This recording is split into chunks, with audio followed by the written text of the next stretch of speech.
Assalamualaikum warahmatullahi wabarakatuh. Waalaikumsalam warahmatullahi wabarakatuh. Pak Yai, sehat selalu. Bismillahirrahmanirrahim. Alhamdulillahi rabbil alamin. Wassalatu wassalamu ala asyrafil anbiya'i wal mursalin. Wa ala alihi wa sahbihi wa dzurriyyatihi ajma'in, amma ba'd. Para pembicara yang saya tidak hafal namanya, tapi hormat saya telah mendahului. Saya doakan semoga para pembicara dimuliakan oleh Allah. Yang kedua, para pemirsa, para peserta juga dimuliakan oleh Allah. Karena kita semuanya orang-orang yang memuliakan Rasulullah Sallallahu Alaihi Wasallam dan segenap keluarganya. Kalau saya diminta berbicara tentang Rasulullah Sallallahu Alaihi Wasallam sebagai pemimpin dunia, tentu saja dengan waktu yang sesingkat-singkatnya,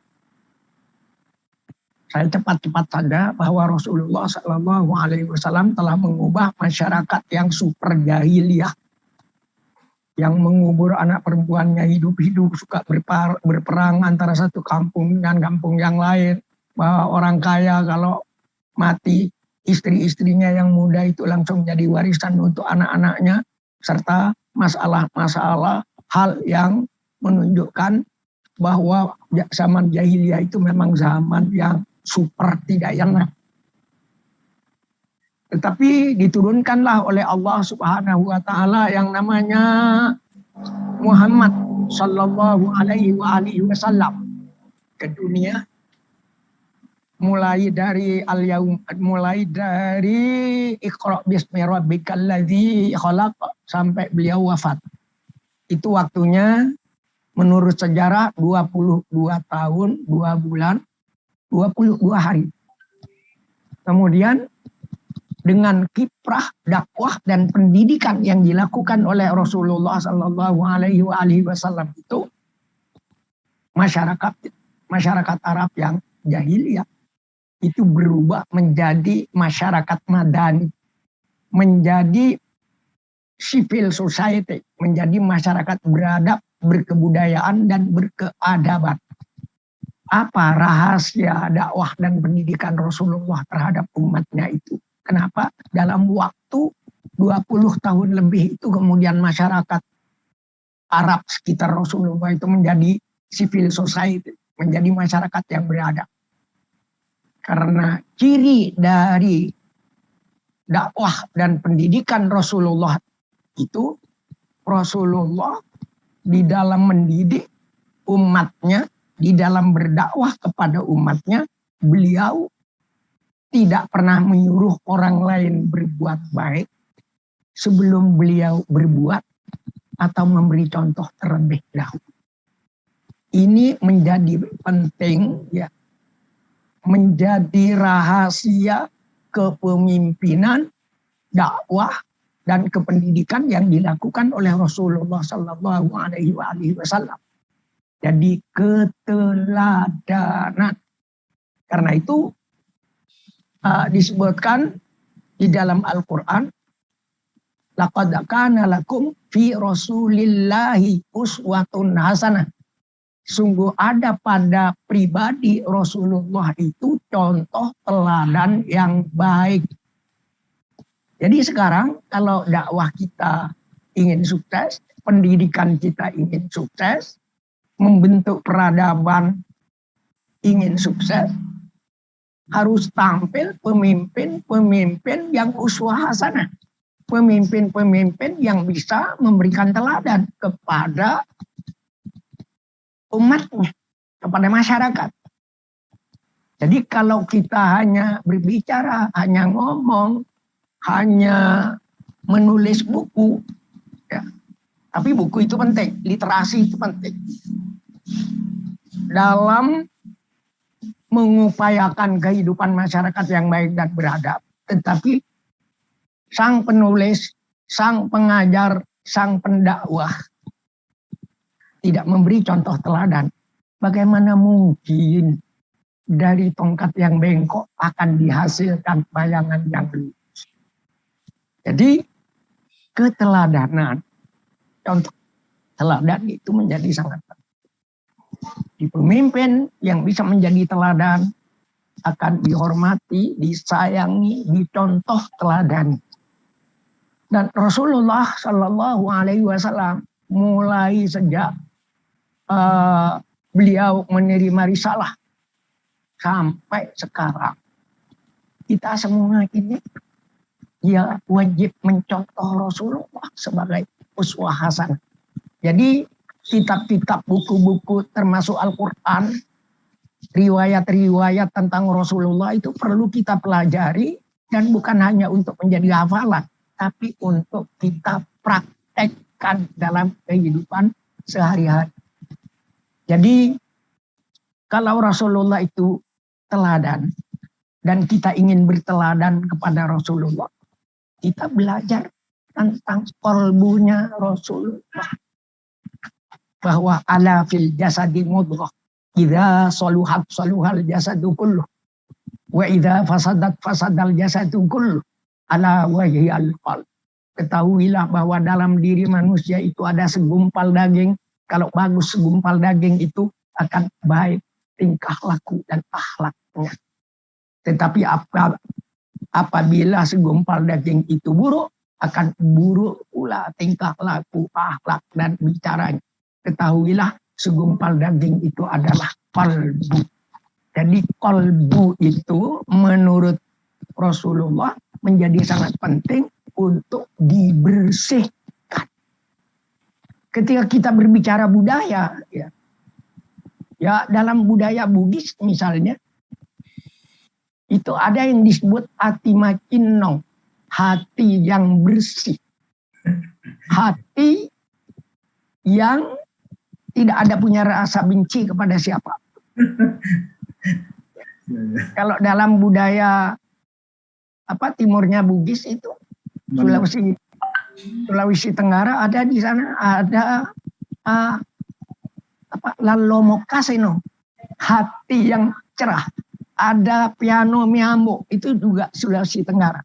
Jadi kalau di Madura ada, di kampung saya sekarang ini di ujung timur Pulau Madura, harus lewat jembatan Suramadu dulu.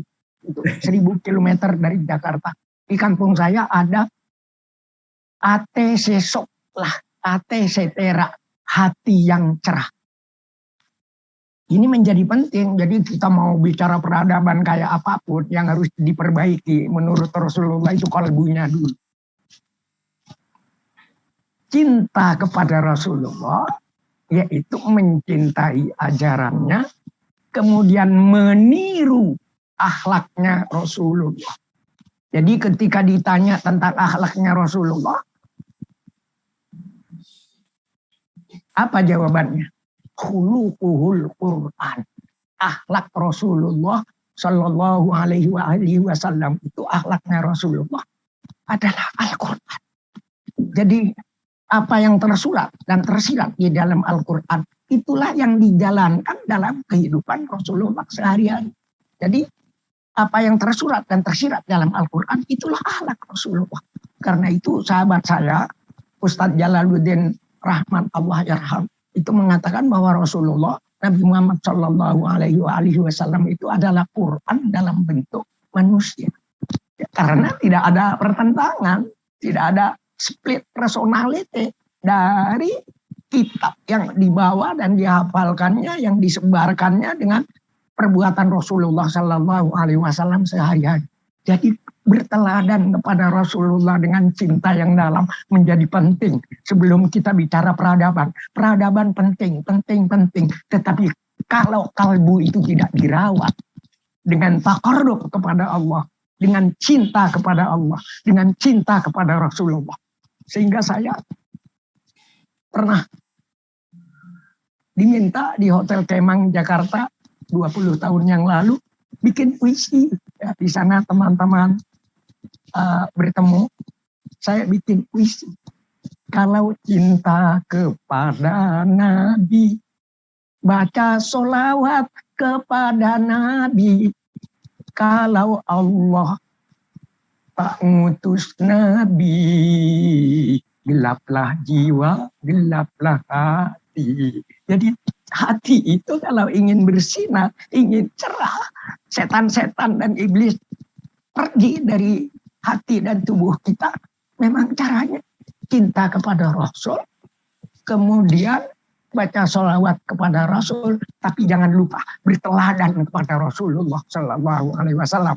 Jadi berteladan kepada Rasulullah, semua tingkah lakunya itu meniru Rasulullah. Kalau berucap sopan seperti Rasulullah, kalau beribadah khusyuk seperti Rasulullah, kalau ketemu orang meniru akhlaknya Rasulullah, itu namanya memuhammadkan diri kita. Diri kita dimuhammadkan, maksudnya berakhlak dengan akhlaknya Muhammad Rasulullah Sallallahu Alaihi Wasallam. Dan dari sini energi positif dari kalbu yang selalu taqarrub kepada Allah, ingat kepada Allah, dan kalbu serta lisan yang selalu bersalawat kepada Rasulullah Sallallahu Alaihi Wasallam itu adalah sumber energi positif kita untuk berkebudayaan dan berkeadaban. Jadi mau bicara tentang keadaban tapi hati tidak diurus, barangkali, mohon maaf, mustahil. Jadi cinta kepada Nabi. Nabi Muhammad utusan ilahi, wajahnya jernih berseri-seri. Kalau tersenyum bertemu insan, terhapus sedih dan kesusahan. Jadi Nabi bertemu siapapun selalu tersenyum. Karena senyum itu kata Nabi, tabassumuka ala wajhi akhika shadaqah. Senyummu terhadap saudaramu adalah sedekah. Mohon maaf kalau lagu ini yang saya yang ngarang, puisinya saya, lagunya saya. Dan yang nyuruh itu Kang Jalan dulu. Kalau suara saya fals, walaupun saya temannya Iwan Fals, ya suara saya, yang penting semoga hati kita semua tidak fals kepada Allah dan kepada Rasulullah Sallallahu Alaihi Wasallam. Akhlak Nabi bagai bunga-bungaan, harum semerbak tiada tandingan. Wahai Nabi, wahai junjungan, kami senang mengikut Tuhan. Senang mengikut Rasulullah, bersalawat kepada Rasulullah. Jadi sebenarnya kalau setiap detik kita selalu ingat Allah, ingat Rasulullah, bersalawat kepada Rasulullah, berakhlak, mencontoh tingkah lakunya Rasulullah Sallallahu Alaihi Wasallam, membersihkan hati, ya. Seujung rambut pun tidak punya rasa benci kepada siapapun, meniru Rasulullah. Insya Allah kita akan bahagia. Insya Allah hidup kita akan tentram, senang, dan tidak ingin menyakiti orang lain. Ini sumber-sumber dari peradaban. Karena ya peradaban itu kan perbuatan dari sekelompok manusia. Kalau tadi mendengar keynote speakernya Habib Abdul Majid, kalau siapa itu? Majid beliau. Tapi kita jangan lupa bahwa yang disebut umat itu sekelompok manusia. Sekelompok manusia itu manusia satu persatu manusia itu harus diperbaiki hatinya, dididik untuk takarrub, untuk terdekat kepada Allah. Kebersamaan pun yang dilakukan bersama yang disebut jamaah itu butuh pribadi-pribadi yang bersih hatinya, yang cinta kepada Allah dan berteladan kepada Rasulullah Sallallahu Alaihi Wasallam. Baru yang namanya keadaban itu terjadi. Sebab yang disebut umat itu sekelompok manusia. Tapi kalau lebih banyak yang hatinya cinta kepada Allah, berteladan kepada Rasulullah, dan tahu, yakin bahwa apa yang dilakukan sehari-hari itu adalah kita berteladan kepada Rasulullah Sallallahu Alaihi Wasallam. Insya Allah hati yang bersih itu kita akan beriman secara merdeka. Artinya merdeka tidak akan tergoda oleh iblis, setan, godaan, materialisme, dan sebagainya. Itu jadi orang beriman. Cinta kepada Allah, berteladan kepada Rasulullah. Itu kita akan beragama secara merdeka. Kenapa beragama secara merdeka? Karena kita akan dituntun oleh hidayahnya Allah Subhanahu wa Ta'ala. Orang yang hatinya diikat kepada Allah, selalu berzikir kepada Allah. Yadhkurunallaha qiyaman wa qu'udan wa ala junubihim. Orang yang selalu hatinya berzikir, mengingat Allah pada waktu berjalan, berdiri, duduk, dan berbaring, ingat kepada Allah. Mereka ulul albab.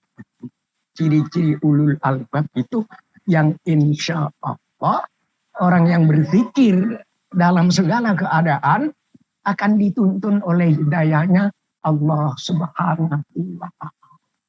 Jadi kebudayaan yang saya sampaikan adalah kebudayaan yang intrinsik dulu. Bagaimana memperbaiki hati umat yang terdiri dari pribadi-pribadi yang seharusnya diajak, dihaluskan hatinya dengan cinta kepada Allah, cinta kepada Rasulullah, kemudian menjadi keran kasih sayangnya Allah untuk seluruh umat manusia.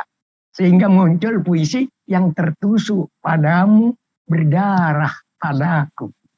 Nikmatkan itu rasa persaudaraan yang tertusuk padamu berdarah padaku. Yang tertusuk pada hatinya moderator itu siapa namanya? Anak Mandar itu kalau anda keliru. Salah, moderator itu namanya. Itu yang tertusuk pada hatinya berdarah. Itu yang namanya apa? Empati. Simpati juga kemudian berkembang menjadi. Karena dalam peradaban Islam itu la yu'minu ahadukum hatta yuhibba li akhihi ma yuhibbu li nafsi. Tidak beriman seorang kamu sehingga kamu mencintai saudaramu sebagaimana mencintai dirimu sendiri. Sampai Allah menggambarkan ya, masyarakat Madinah, masyarakat Madani itu karena saling bantu satu sama lain, yang menderita dibantu makanan dengan zakat, dengan sedekah dan semacamnya, sampai Allah menggelari mereka dengan sebuah ucapan yang sangat indah, yaitu wa yu'thiruna ala anfusihim walau kana bihim khasasah. Ya. Jadi mereka selalu membantu, mengutamakan kepentingan orang lain walaupun dirinya juga dalam kesempitan. Jadi orang yang sempit masih menyempatkan diri untuk membantu orang lain. Itu masyarakat Madani, itu masyarakat Madinah, itu masyarakat yang berkeadaban. Itu yaitu dengan cinta. Wa yu'thiruna ala anfusihim walau kana bihim khasasah. Mengutamakan kepentingan orang lain. Ya. Walaupun dirinya juga dalam kesempitan. Dan itu dalam puisinya Al-Ma'ari, ada seorang penyair Arab yang buta. Tapi puisinya itu penuh dengan vitalistik. Dia menggambarkan bagaimana kalau hujan turun ke bumi. Dia mengatakan, janganlah hujan menyiram ladangku kalau tidak membasahi seluruh bumi. Jadi kalau hujan turun di ladangku, hanya aku yang bisa bertanam. Tetanggaku yang tidak tersiram hujan tidak bisa bertanam. Bukan itu. Jangan sampai ada hujan turun. Tapi kalau hujan mau menyiram seluruh bumi, semua akan merasakan kesejahteraan. Itulah yang saya tunggu, katanya. Jadi ini keadaban itu butuh rasa persamaan, tetapi di dalam persamaan ada intinya cinta. Cinta kepada saudara, cinta sesama orang beriman. Ya. Ini menjadi penting sekali. Tolong tegur moderator kalau saya berkelebihan ini. Kayaknya saya agak ngawur ya ini. Sedikit lagi Pak Kiai. Ya, saya di Indonesia adab-adab yang mulia itu sudah ada ya. Dan di seluruh Nusantara adab-adab yang baik. Saya pernah meneliti ya. Dari mana? Memilih pemimpin model Bugis ada, Apa kata orang Bugis? Ya, kata orang Bugis mirip dengan Islam. Ya karena yang mengucapkan juga orang-orang yang hatinya dekat dengan Allah. Kata orang Bugis, muimai gak Pak Bisena, nabung ngopol lopina, teawak nalura. Walau bagus perahunya dan banyak pula pendayungnya, tapi bodoh nahodanya. Tidak mau aku menjadi penumpang.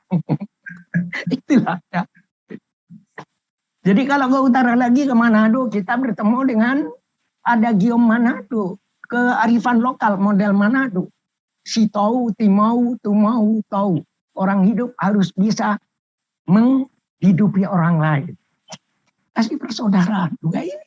Akar-akar yang nanti akan mendukung yang namanya peradaban, yang tidak hanya slogan, tetapi benar-benar menjadi perbuatan. Jadi kita sekarang mulai meneliti kata-kata yang hanya menjadi slogan. Insya Allah saya orang sastra lah. Penyair yang selalu bergelut dengan kata-kata. Tapi kata-kata yang hanya diucapkan, dislogankan, dikeluarkan, diteriakkan. Tetapi tidak dilaksanakan, tidak dicontohkan oleh yang mengucapkan. Ya sama dengan tongkat bengkok, tak mungkin menghasilkan bayangan yang lurus. Ini juga tantangan bagi kita, bagi para pemimpin, bagi para dai, bagi para ustadz, ya. Bagi para ustadz, bahwa kita tak cukup berdakwah dengan kata-kata. Walaupun kata-kata itu menjadi penting. Kata-kata yang indah untuk didakwahkan, kalau meniru Rasulullah, ya, ketuk nuraninya, raih simpati. Atau kalau bentuk dakwah bilhal itu ada kata-kata sastra. Gunakan tanganmu untuk merangkul, tapi tidak untuk memukul. Nikmat sekali kan? Kalau kita ikut Rasulullah kembali, semua ini ikut Rasulullah Sallallahu Alaihi Wasallam. Jadi Maulid sekarang ini merayakan Maulid. Ya kita mengupayakan seoptimal mungkin tingkah laku kita mendekati apa yang diperintahkan dan dicontohkan oleh Rasulullah Sallallahu Alaihi Wasallam. Disinilah menata hati, berzikir, mengingat Allah menjadi penting. Sebab hati yang bersih, hati yang berzikir, hati yang ingat kepada Allah, diri yang bersalawat dan meniru Rasulullah, itu sumber energi positif untuk melakukan semua kebaikan, termasuk membentuk peradaban. Sekali lagi, hati yang bersih, yang ingat kepada Allah, yang bersalawat kepada Rasulullah, itu sumber energi positif untuk membentuk peradaban. Ya. Ini sumbernya. Barangkali kalau Anda membeli galah, carilah bambu di Pamekasan. Dekat kampung saya, Pamekasan. Kalau Anda membeli galah, carilah bambu di Pamekasan. Kalau ada ucapan saya yang salah, saya mohon untuk dimaafkan.